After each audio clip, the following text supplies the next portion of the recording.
O Supremo Tribunal Federal acaba de decidir pela constitucionalidade dos aplicativos de transporte individual de passageiros, como Uber, Cabify e 99. Quer conhecer um pouquinho mais sobre essas decisões? Fiquem com a gente aqui no Amigos da Corte.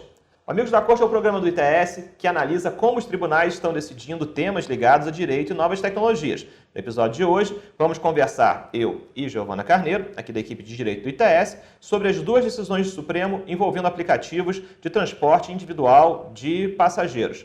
Gi, conta um pouquinho pra gente que decisões foram essas. Bom, gente, essas duas decisões foram tomadas pelo Supremo Tribunal Federal no dia 8 de maio de 2019, gerando a fixação de duas teses de repercussão geral. Para a gente conseguir entender essas duas teses, vamos dar um passo atrás, então, e ver do que essas duas ações se tratavam.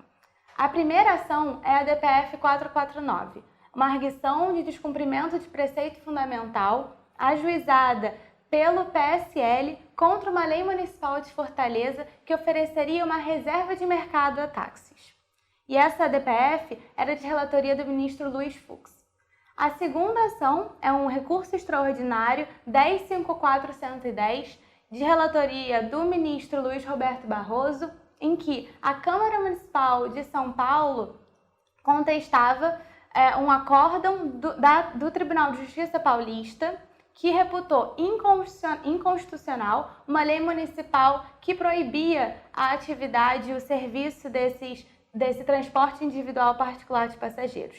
O Supremo Tribunal, então, decidiu pelo desprovimento desse RE e pelo provimento da ADPF, decidindo, então, pela constitucionalidade da atividade do serviço desses aplicativos. E com isso, o Supremo Tribunal Federal acaba fixando duas teses. A primeira tese sobre livre iniciativa e a segunda tese sobre regulamentação dessas atividades.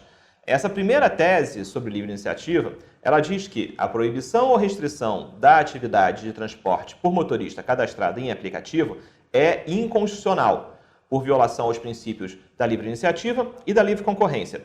Essa tese é interessante porque ela usa um argumento constitucional, livre iniciativa, livre concorrência, e ela também traz um marcador importante, que é a menção por parte dos envolvidos no caso, do Marco Civil da Internet, que também prevê a proteção da livre iniciativa, da livre concorrência e da liberdade dos novos modelos de negócio. Esse ponto é importante porque mostra como a discussão sobre o desenvolvimento de aplicativos de transporte individual de passageiros passa por uma proteção constitucional, de liberdade de iniciativa, de livre concorrência, mas também encontra respaldo na legislação infraconstitucional, tanto na Política Nacional de Mobilidade Urbana, como no próprio Marco Civil da Internet, que é aqui relevante ressaltar, porque os aplicativos através dos quais você chama as corridas desses tipos de aplicativos são, no final das contas, aplicações que estão embarcadas em dispositivos celulares, ou seja, acessíveis via internet móvel. E a segunda tese fala sobre regulamentação.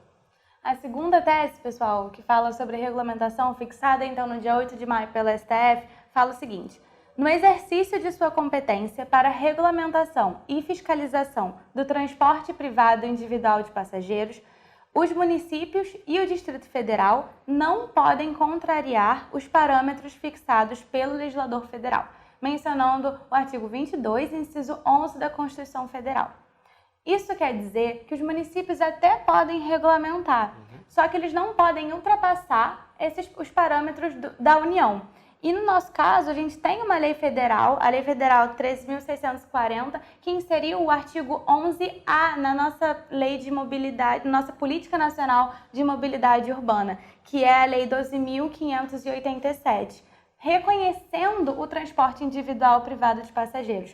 Ou seja, os municípios podem regulamentar como vai ser a limpeza, a segurança e até requisitos objetivos como cobrar CNH ou vistorias dos carros por esses motoristas que vão prestar o serviço. Mas não podem, essas leis municipais, não podem banir essa atividade. E um detalhe que acho que é importante a gente lembrar justamente dessas regulamentações é o fato de que elas existem e existirão cada vez mais nas cidades brasileiras, e tem um detalhe que é importante. Se por um lado elas vão trabalhar com questões como, por exemplo, a identidade visual do carro que é utilizado nessa atividade, e muitas cidades começam a discutir a colocação de um adesivo marcando esse carro como sendo um automóvel que é utilizado para transporte individual privado de passageiros, existe um outro ponto importante, que são os dados pessoais.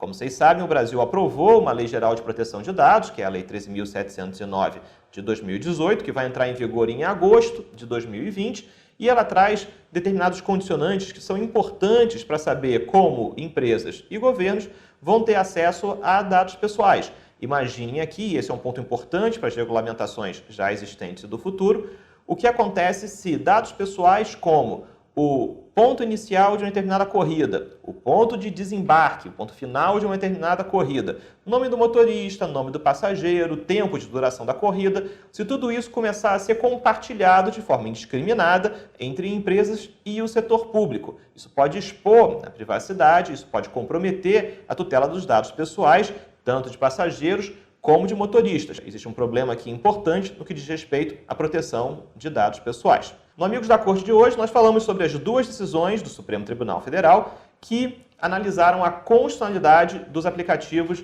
de transporte individual de passageiros, como Uber, Cabify e 99.